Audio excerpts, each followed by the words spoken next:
Hello and welcome to the Prime Sports Network. I am CJ Radune of RotoWire.com here for your Formula One update. Be sure to subscribe so you never miss any of our motorsports videos all season long, including NASCAR, IndyCar, and Formula One. You can access my columns by clicking the link provided in the description below. And if you have any questions or comments, just let me know what's on your mind. So up this week, the Formula One Crypto.com Miami Grand Prix. What happened last week in Azerbaijan first, though? Well, it was another Red Bull weekend, as predicted. Those who went with Red Bull instead of specifically Max Verstappen as their chosen driver would have gotten the benefit, though. This week, or last week, it was Sergio Perez's time, and he pieced together a very valuable weekend for himself in Azerbaijan.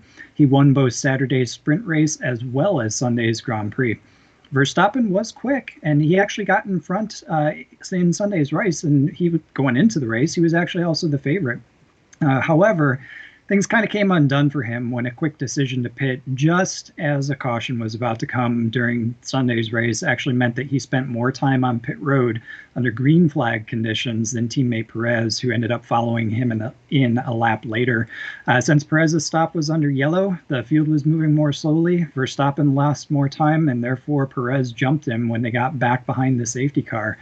That time difference on pit road, it puts Perez in the lead. And unfortunately, after that, for Max Verstappen, there was nothing more that he could do. They've got equal cars, and it was just too difficult for Verstappen to claw back that gap and reel Perez in.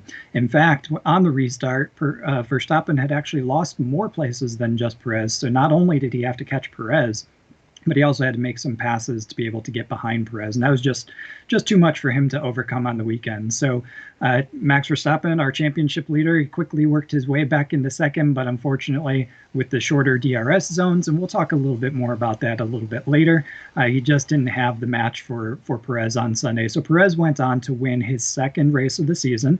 Verstappen was second on the podium. So very interesting teammate battle and intramural rivalry shaping up for the championship this year, with 2 wins apiece after 4 races. That said, Ferrari actually had something to smile about last weekend. Charles Leclerc, he was very fast in qualifying. He actually qualified on pole, and he was able to turn that pole position into a podium finish on Sunday. So that's great news from Ferrari, who the first 3 races have really kind of been outshined by every other team, and especially Red Bull. So that 3rd place finish, that actually meant that the shining star up to that point, Aston Martin's Fernando Alonso, missed out on a podium spot for the first time this season. He actually came home 4th. That said, though Ferrari has shown improvement, their problem continues to be their race pace. They just didn't have it in the race to be able to catch up with Red Bull. In the circuit, the long front straights at Baku were Red Bull's advantage without question. Another team that kind of circuit highlighted was Mercedes. So Mercedes also continues to struggle with their race pace. Both Lewis Hamilton and George Russell failed to be in contention in the top 3.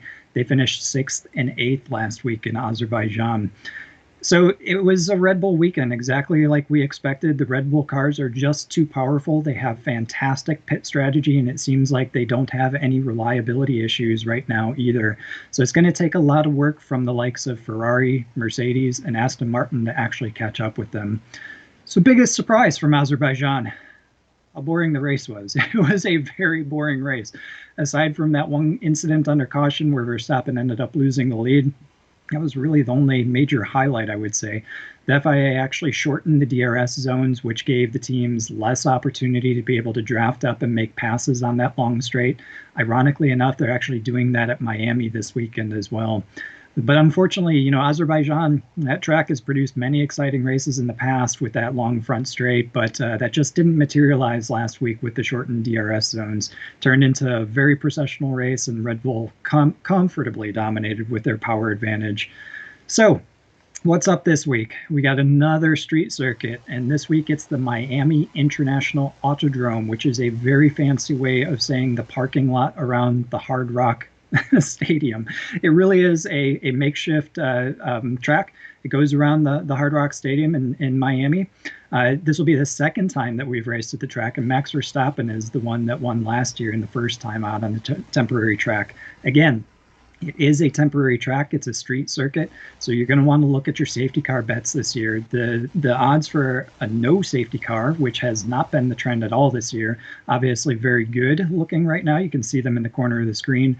In the yes column, just based on the fact that this season has been full of safety cars, obviously you're getting priced in there at that trend. So 2023 suggests that we will have safety cars. Last year's race actually had one safety car at Miami. So again, not completely unfeasible that infeasible that it would happen, but the trend so far in 2023 has certainly been to have safety cars. So what else can we expect? Well, last year's top 4 qualifiers all finished in the top 4. It kind of suggests this week might be another boring type of race. I think the circuit's a little bit different, so maybe Red Bull will face a little bit more competition. The straights aren't as long as at Baku, but still, Red Bull and Ferrari last year were the dominators. They're likely to be so again. However, given Ferrari's race pace, it still seems like this weekend again is going to turn out to be a battle between Perez and Verstappen. I would expect Ferrari to qualify in the front row. They could play a spoiler, and you know, if cautions fall their way, safety cars as well as race strategy, they might be in the mix for an upset with the win. However, I really think their best shot is going to be another Leclerc podium. And that true race is going to be between Ferrari and Mercedes, I think, this weekend, while the Red Bull teammates duke it out ahead of them for first and second. So we talked about Ferrari and Mercedes. What about Ferrari and Red Bull? What about Mercedes? We know that Mercedes was off the pace last week. I'd expect them to have a better chance this week with a little bit tighter and twistier track. There's more of that in this track than there was last week in Azerbaijan. So I think that's going to play into their favor. Additionally, that team is so good on their pit strategies. They seem to get it right no matter what the conditions and what the circumstances are. They could also earn some extra places. The question is going to be how far up the order can they get into that podium position? I'm not so sure. I think it's going to be a lockout between Red Bull and Ferrari. But if you're looking for a spoiler, look to either Mercedes or maybe Fernando Alonso from the Aston Martin camp. So as my pick, I'm going to give Verstappen the edge. He may not qualify on pole, but I would expect him to start on the front row. He started third at the track last season and still made it to the top spot and won. But again, looking for Ferrari to qualify on the front row, split up the Red Bulls there, and in the race, who knows, maybe if things fall their direction, they can play a spoiler. That said, Fernando Alonso is still in there. He's probably still going to be that interloper between the Red Bull and Ferrari battle. Mercedes could play a role in that, but, you know, Fernando Alonso's just consistently been the 4th or 5th place guy each year. I would expect him to have a little bit more, again, like last week, a little bit more of a battle from particularly Leclerc in the Ferrari.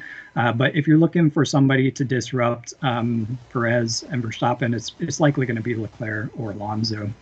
So as far as the midfield battle goes, we've got AlphaTauri and Alpine struggling a bit more than usual last week. They had a whole host of problems, both of them. That opened the door for McLaren. McLaren looked very strong with both drivers inside the top 11, and Lando Norris actually is leading that charge. So interestingly enough, given how predictable the first 4 races have been with Red Bull and Verstappen and Perez just absolutely dominating, there's some new plays out there. So you've got the ability to choose this week in certain houses as to whether or not, or who I guess would be the winner outside of Red Bull, Ferrari, Mercedes, and Aston Martin. So take those guys off the track. Who's going to be the top finishing driver of the rest of them? And quite honestly, you're going to want to look at Lando Norris and that McLaren guy. So top choice would be Lando Norris for that battle. If you want to avoid trying to pick the winner, since it's a pretty boring battle between Perez and Verstappen, try to take that bet with Lando Norris being best of the rest outside of those top 4 teams. He's a favorite race winner, minus those teams at a plus 135. But again, you know, anything can happen in motorsports. So if you want to just take McLaren versus just going specifically with Lando Norris, and again, you can see the odds in the corner. But if you just take McLaren, a little bit less of a payout there at a plus 125. So to recap again, we got another street circuit. I would expect another safety car, though it's not improbable. We're going to be in Miami, first time in the United States this season. It'll be the second time the series has raced at Miami.